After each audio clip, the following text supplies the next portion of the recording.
माइंडस्टिक्स foundation ट्रस्टतर्फे आपलं स्वागत आहे. कधी विचार केलाय की आपलं सगळं डिजिटल आयुष्य म्हणजे अगदी बँकिंगपासून सोशल मीडियापर्यंत हे एका अदृश्य सुरक्षेच्या पायावर उभं आहे?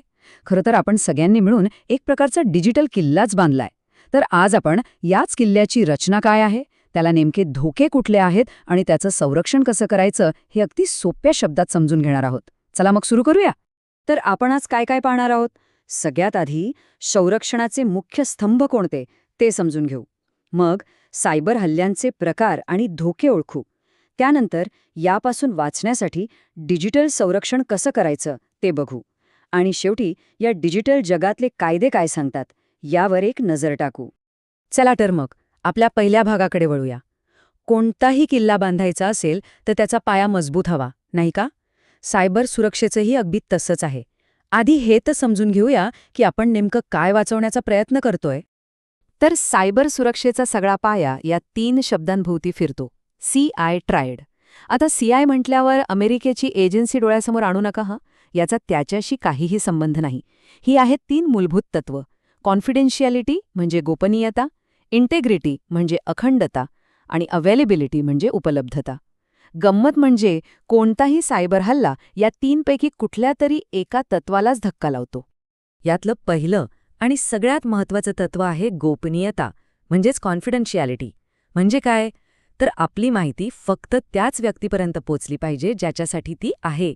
अगदी सोपं उदाहरण म्हणजे एक सीलबंद पत्र जे फक्त आणि फक्त त्याच व्यक्तीने उघडायला हवं ज्याचं नाव त्यावर आहे.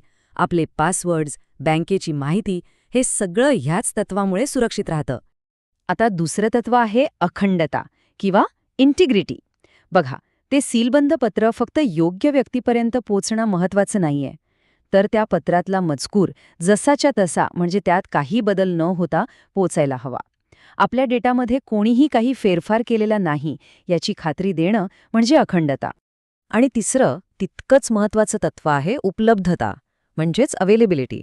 आता आपलं ते पत्र ते योग्य व्यक्तीकडे पोचलं पाहिजे, त्यातला मजकूर बदललेला नसावा आणि सगळ्यात महत्त्वाचं म्हणजे जेव्हा गरज आहे तेव्हा ते उपलब्ध झालं पाहिजे, बरोबर? तसंच आपली माहिती किंवा सेवा अधिकृत लोकांना गरजेच्या वेळी उपलब्ध असणं याला म्हणतात अवेलेबिलिटी. अनेकदा हॅकर्स काय करतात तर एखाद्या वेबसाईटला बंद पाडतात. हा थेट उपलब्धतेवर केलेला हल्ला असतो. ठीक आहे, म्हणजे आता आपल्या किल्ल्याचा पाया तर पक्का झाला. पण या किल्ल्यावर हल्ला करणारे शत्रू तरी कोण आहेत? ते कसे दिसतात? चला, आता ह्या सायबर धोक्यांच्या जगात एक चक्कर मारून येऊया. हे जे सायबर धोके आहेत ना, ते एखाद्या मोठ्या सैन्यासारखे आहेत. आणि या सैन्यातल्या प्रत्येक सैनिकाकडे एक वेगळं शस्त्र आहे. काही जण माहिती चोरतात, काही जण आपली सगळी सिस्टमच बंद पाडतात, तर काही थेट आपल्याकडून पैसे उकळतात. पण या सगळ्यांचा उद्देश एकच असतो, आपला तो डिजिटल किल्ला कसाही करून भेदणं. आता ह्या सगळ्या धोक्यांमध्ये एक नाव आहे जे सतत समोर येतं, ते म्हणजे मालवेअर. खरं तर हे सायबर गुन्हेगारांचं सगळ्यात आवडतं शस्त्र आहे असं म्हटलं तरी चालेल. आणि म्हणूनच ह्या शत्रूला जरा जवळून ओळखणं खूप गरजेचं आहे. मालवेअर हा काही एकच प्रकार नाहीये. एकाच शत्रूची ही वेगवेगळी रूपं आहेत असं समजा. जसं की व्हायरस, तो आपल्या फाईल्सना संक्रमित करतो. मग आहे ट्रोजन, हा एखाद्या चांगल्या कामाच्या सॉफ्टवेअरचा मुखवटा घालून येतो. सगळ्यात धोकादायक म्हणजे रॅन्समवेअर, हा आपल्या सगळ्या फाईल्स लॉक करतो आणि त्या परत मिळवण्यासाठी पैसे मागतो. आणि स्पायवेअर तर आपल्या नकळत आपल्या प्रत्येक हालचालीवर नजर ठेवून असतो. आणि ही तर फक्त सुरुवात आहे, यादी खूप मोठी आहे. चला, शत्रूंची ओळख तर झाली. आता वेळ आली आहे आपल्या किल्ल्याच्या भिंती अधिक मजबूत करण्याची. या भागात आपण हेच पाहणार आहोत की या धोक्यांपासून स्वतःला वाचवण्यासाठी आपल्याकडे कोणती संरक्षण प्रणाली आहे. एक गोष्ट आपण सगळ्यांनी लक्षात ठेवली पाहिजे, सायबर सुरक्षा म्हणजे फक्त एक अँटीव्हायरस सॉफ्टवेअर इन्स्टॉल करणं नाही. ही एक प्रकारे बहुस्तरीय संरक्षण प्रणाली आहे. म्हणजे नेटवर्क लेव्हलवर सुरक्षा हवी, ॲप्लिकेशन्सच्या लेव्हलवर हवी, क्लाउड आणि मोबाईलसाठी वेगळी सुरक्षा लागते. पण या सगळ्यामध्ये सगळ्यात महत्त्वाचा स्तर कुठला असेल तर तो आहे आपलं शिक्षण.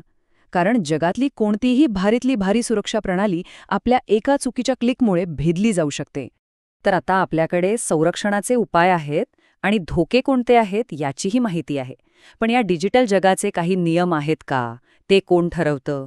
चला, आता आपल्या शेवटच्या पण तितक्याच महत्त्वाच्या भागाकडे वळूया, सायबर कायदे. सायबर कायदा, ज्याला आपण IT कायदा म्हणूनही ओळखतो, तो म्हणजे ह्या आपल्या डिजिटल किल्ल्याची नियमावलीच आहे. आपण जी ऑनलाईन खरेदी करतो किंवा जो डेटा शेअर करतो, या प्रत्येक गोष्टीवर हा कायदा नियंत्रण ठेवतो. भारतामध्ये या डिजिटल युगाची पायाभरणी झाली ती माहिती तंत्रज्ञान कायदा 2000 मुळे. या कायद्याने फक्त डिजिटल सह्या किंवा डॉक्युमेंट्सना कायदेशीर मान्यताच दिली नाही, तर सायबर गुन्ह्यांसाठी कडक शिक्षेची तरतूदही केली. याचा परिणाम इतका मोठा झाला की आपल्या भारतीय दंडसंहितेसारख्या जुन्या कायद्यांमध्येही बदल करावे लागले. आता या कायद्याचं एक वैशिष्ट्य आहे का? याने फक्त डिजिटल सह्यांना कायदेशीर मान्यता दिली नाही, तर एक खूप महत्वाची गोष्ट केली. विचार करा, जर कोणी परदेशात बसून भारतातल्या नेटवर्कवर काही गुन्हा केला, तर त्यालाही या कायद्याच्या अंतर्गत शिक्षा होऊ शकते. ही खरंच एक खूप मोठी आणि दूरगामी तरतूद होती. तर मग आपण आज आपल्या डिजिटल किल्ल्याचा पाया पाहिला, त्यावर हल्ला करणाऱ्या शत्रूंना ओळखलं, आपल्या संरक्षणाच्या भिंती कशा आहेत ते पाहिलं आणि या राज्याचे कायदेही समजून घेतले. पण तरीही एक प्रश्न उरतोच. बघा, एका बाजूला आपण आपलं संरक्षण मजबूत करतोय, तर दुसऱ्या बाजूला हल्लेखोरही दिवसेंदिवस अधिक हुशार होत चालले आहेत. ही एक कधीही न संपणारी शर्यत आहे. मग खरा प्रश्न हाच आहे की सतत बदलणाऱ्या या धोक्यांसमोर आपली संरक्षण प्रणाली आणि आपले कायदे भविष्यात कितपत टिकू शकतील, यावर विचार करणं गरजेचं आहे.